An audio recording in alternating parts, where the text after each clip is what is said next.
आईने के सामने की सतह जितनी साफ और चमकदार नजर आती है, उसके पीछे का हिस्सा उतना ही बदरंग काला और खुरदरा होता है। Artificial intelligence startup mindful AI lab की को-फाउंडर और सीईओ सूचना सेठ की जिंदगी भी उसी आईने की तरह थी, आगे से चमकदार और पीछे से भयानक कालिमा समेटे हुए। सूचना सेठ इस कतर तनाव, घृणा, जलन, सबक सिखाने और बदला लेने की भावना से भरी हुई थी कि अपने 4 साल के मासूम बेटे को अपने हाथों से कत्ल करते समय उसके हाथ नहीं कांपे।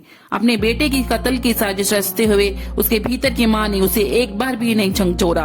क्या एक उच्च दर्जे की पढ़ी लिखी औरत जो समाज के नेतृत्व देने की क्षमता रखती है, बदले की भावना में इतनी अंधी हो सकती है कि हत्या जैसा जघन्य कृत्य कर जाए, वह भी अपने बच्चे की हत्या। 29 साल की सूचना सेठ एक एथिक एक्सपर्ट और डेटा वैज्ञानिक है, जिसके पास डेटा विज्ञान टीमों को सलाह देने और स्टार्टअप व उद्योग अनुसंधान प्रयोगशाला में मशीन लर्निंग समाधानों को स्केल करने का 12 वर्षों से अधिक का अनुभव है। वह एआई एथिक्स सूची में 100 प्रतिभाशाली महिलाओं में से एक है। ऐसी प्रतिभाशाली लड़की की शादी वर्ष 2010 में विक्टर रमन से हुई, जो एआई डेवलपर है। अब हम कहानी का रुख करते हैं। सूचना सेठ 6 जनवरी को गोवा के सोल बनियान ग्रांडे होटल में अपने 4 साल के बेटे के साथ आई थी।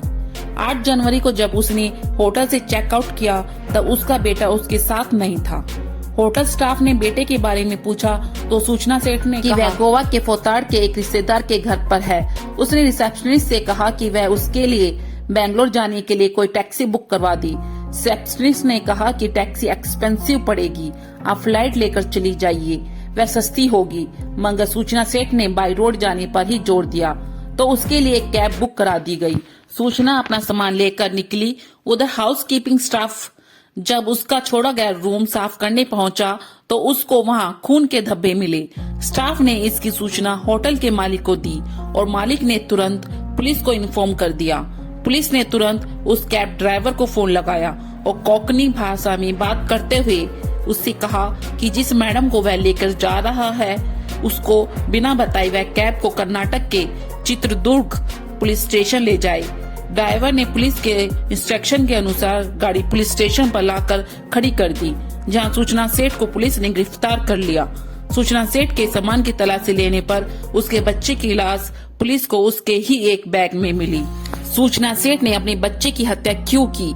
इस सवाल के जवाब में जो कहानी निकल कर आई, वह एक ऐसी औरत को सामने लाती है जो एक तरफ बहुत पढ़ी लिखी, मेहनती, सेल्फ मेड, नेतृत्व क्षमता से भरपूर, उद्योग जगत की अति महत्वाकांक्षी और समाज में अपनी हैसियत रखने वाली निर्भीक औरत है, तो वहीं दूसरी तरफ वह सामाजिक और पारिवारिक चक्रव्यूह में फंसी टूटन, तनाव, गुस्से, अपमान, नफरत, झगड़े, कानूनी पचड़े में गिरी औरत, जिसके अंदर अपने पति से बदला लेने का लावा उबाल मार रहा था, जिसके चलते उसने अपने बेटे को मौत की नींद सुला दिया। शादी के 9 साल बाद वर्ष 2019 में सूचना ने एक बेटे को जन्म दिया, मगर बेटे को जन्म देने के बाद से पति पत्नी में झगड़े काफी बढ़ गए। 2020 में सूचना और उसके पति के विक्टर रमन के बीच विवाद इतना बढ़ गया कि दोनों ने तलाक ले लिया। कोर्ट ने बच्चे की कस्टडी सूचना सेठ को दी और आदेश दिया था कि विक्टर रमन अपने बच्चे से हर रविवार को मिल सकता है, मगर सूचना अपने पति विक्टर रमन से इतनी नफरत करने लगी थी, वह नहीं चाहती थी कि वह अपने बेटे से मिलने आए और वह उसकी शक्ल भी देखे। इस नफरत ने उसकी बुद्धि कुंद कर दी और वह एक जघन्य अपराध की तरफ बढ़ गई, जिसको सुनकर एकदम मुंह से यही निकलता है, यह कैसी माँ। सूचना सेठ ने बच्चे को ही खत्म करने का भयानक प्लान बना डाला। उसने अपने बेटे को गोवा घुमाने का प्रलोभन दिया।